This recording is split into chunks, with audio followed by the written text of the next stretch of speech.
Olá, meus amores! E aí, leram a fábula da rã e do boi, que a tia já leu na aula anterior? Vocês releram com a família, conversaram? Sim? Agora a gente vai fazer algumas questões relacionadas ao texto. Na verdade, são questões voltadas para a gramática, tá bom? Então, vamos lá? Nossa aula de português de número 70.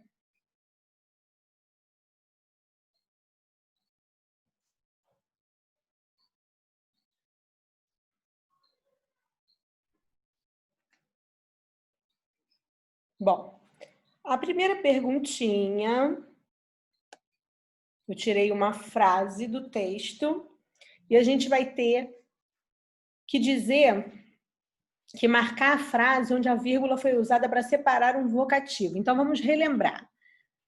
A gente estudou lá no início do ano, no livro 2, se eu não me engano, a gente falou sobre frase, sobre vírgulas, né? Alguns momentos em que a vírgula deve ser usada e quando que ela deve ser usada, porque ela não deve ser usada só para a gente respirar, lembra? Só para respirar. Então, a gente falou que a vírgula ela pode ser usada para enumerar, né? Quando você vai fazer uma lista de coisas, de objetos, de elementos, numa frase, você separa esses elementos com a vírgula. Quando você está falando com alguém, geralmente quando você está falando com alguém, você separa o nome dessa pessoa por vírgula. Se ela estiver no meio, você separa entre duas vírgulas. Se ela estiver no final, você bota a vírgula depois o nome dela, ou como você está se referindo a ela. Se for no início, você começa como você está se referindo a ela, vírgula, e fala o restante. Por exemplo, mamãe, vírgula, cadê minha toalha? Ou, que saudade de você, vírgula, amigo. Então, sempre quando você usa um nome, uma palavra, um substantivo para você se referir a quem você quer falar, com quem você está falando, você separa com vírgula. E a gente viu também que a gente pode usar a vírgula para separar uma explicação no meio de uma frase. Você está falando uma frase e no meio da frase você quer explicar alguma coisa. Por exemplo, sabe aquela menina,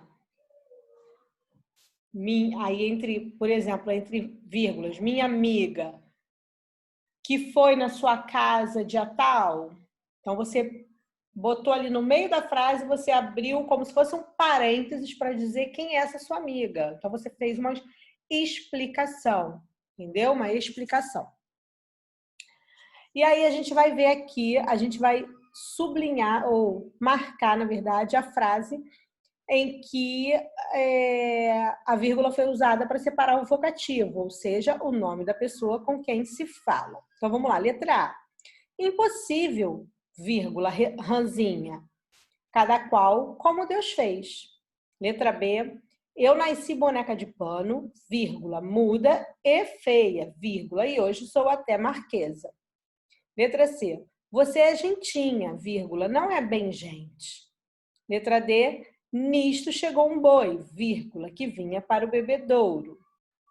Então, em qual dessas frases a vírgula foi usada para separar o nome da pessoa com quem está se falando?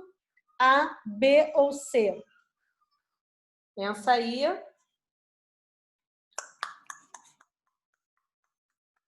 Esse é o barulho do relógio, tá? Descobriu? Então, vamos lá? Letra A. Impossível, vírgula, ranzinha. Falando com a ranzinha, com a rã, né? Diminutivo de rã, ranzinha. Impossível, amiga. Impossível, menina. Impossível, mamãe. Impossível, papai. Então, você está separando aqui o nome de com quem você está falando. Tá? Ainda nessas frases, observando essas frases, olha, ainda observando essas frases, qual delas não apresenta uma fala de personagem? Como é que a gente identifica a fala de um personagem no texto? Porque antes da fala do personagem aparece que sinal? O travessão. Ou então ele pode estar entre aspas, né? Quando alguém fala, a gente fala assim, abre aspas, né? E aí você repete alguma coisa que alguém falou, fecha aspas, ou abre entre aspas, né? É porque alguém falou alguma coisa e você está repetindo a fala de alguém. Então, a fala da pessoa, do personagem na história, ela vai estar sempre entre aspas ou com um travessão no início. Qual é a única fala que não é do personagem aí, que não está nem com travessão nem entre aspas? A letra D. Vamos ler?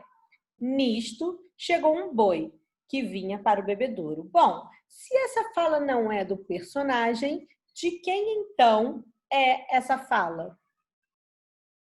Quando num texto, numa história, o personagem não fala, quem é que fala? O narrador, aquele que está contando a história. Então, essa fala aqui é a fala do narrador da história. Nisto chegou um boi que vinha para o bebedouro. Ele está contando o início da história. Ok? Número 3. Pois olhe lá, retorquiu a rã, estufando-se toda. Não estou quase igual a ele? A quem a palavra sublinhada se refere? Qual é a palavra sublinhada? Ele. Ele aqui nessa frase está se referindo a quem? A rãzinha está falando de quem? Não estou quase igual a ele? Igual a quem? Quem a rã queria ser igual? A outra rã, por exemplo? Ó.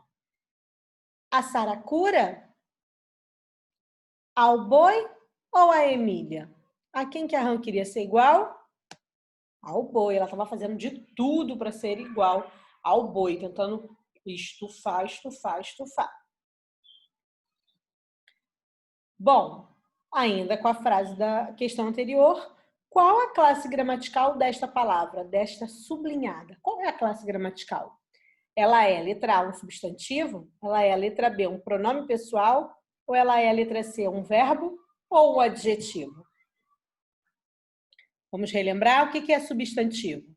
São nomes, palavras que nomeiam, servem para nomear as coisas, né? Pode ser objeto, sentimento, pessoas, tudo que serve para dar nome a algum elemento, algum ser vivo ou não vivo, que a gente vê ou que a gente não vê, é um substantivo. A letra B, um pronome pessoal. O nome já diz, a gente já viu isso, né? Pronome é para o nome, ou seja, se refere sempre a um substantivo, a um nome, a alguém, né? Pronome pessoal, a um ser. É um pronome? Essa palavra ele é um pronome? Sim, é um pronome. Se refere ao boi, se refere ao nome, ao substantivo boi, o ele. Verbo não, porque verbo tem que ser uma ação, ou, quando não é uma ação, uma palavra que pode ser conjugada, ou seja, ela modifica conforme o tempo e a pessoa, tá? Aqui se refere. E adjetivo. Adjetivo é uma característica, então ele não é característica de ninguém. Alguém é ele? Pode até ser ele, né? Alguém é ele. Alguém é tão ele. Esse copo é tão ele.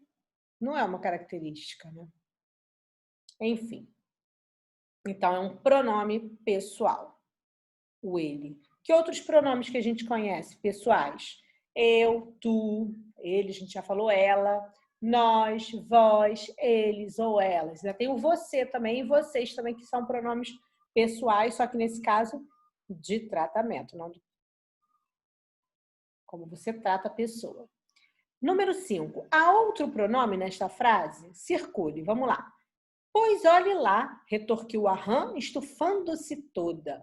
Não estou quase igual a ele, ou ele a gente já viu que é o pronome pessoal. Tem outro pronome aí nessa frase? Olha bem.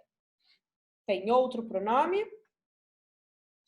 A gente estudou, foi uma das últimos tipos de pronomes. Vou até olhar aqui no livro. Peraí. Bom, então lá no livro 3, olha. A gente viu esses pronomes. Depois o pronome pessoal, a gente viu o pronome oblíquo. Me, mim, comigo, te, ti, contigo, o, a, lhe, se, si, consigo, nós, conosco, vos, convosco, os, as, lhes, se, si, consigo. Lembraram? Lá na página 48 do livro 3. Depois, se quiser estudar um pouquinho, então, é o C. E marcou errado, gente. É aqui, ó. É o C. A bolinha ficou no lugar errado. Deixa eu ver se eu consigo aqui. Não, eu tô sem caneta. Infelizmente. Então, é esse aqui, tá? É o C, que é referente à terceira pessoa do singular. Tá se referindo a ele. A esse ele aqui, ó. Ao boi. Ok? Pois olhe lá. Retorquiu a rã, estufando-se. Na verdade, tá falando da rã, né? Não tá falando dele, não. Tá falando dela. Ela. Tá se referindo à rã. Estufando-se. Quem estava se estufando? A rã, ela. Então, esse ser aqui está se referindo à rã. Estufando-se toda. Isso aí. Pronome oblíquo. E a atividade que vocês vão fazer, não precisa copiar essa atividade no caderno, não. A tia Jorge vai passar 3 questõezinhas para vocês lá no guia de atividade. Tá bom? Aí vocês olhem o guia de atividade. Aí sim, do guia de atividade, vocês passam para o caderno. Tá bom? Um beijo. É só para vocês responderem 3 perguntinhas. Tá? Um beijo e até a próxima. Não esquece de ler. Leia, leia, leia bastante. Ah, e outra coisa, recado, beba água, muita água. Tchau. Tchau, tchau.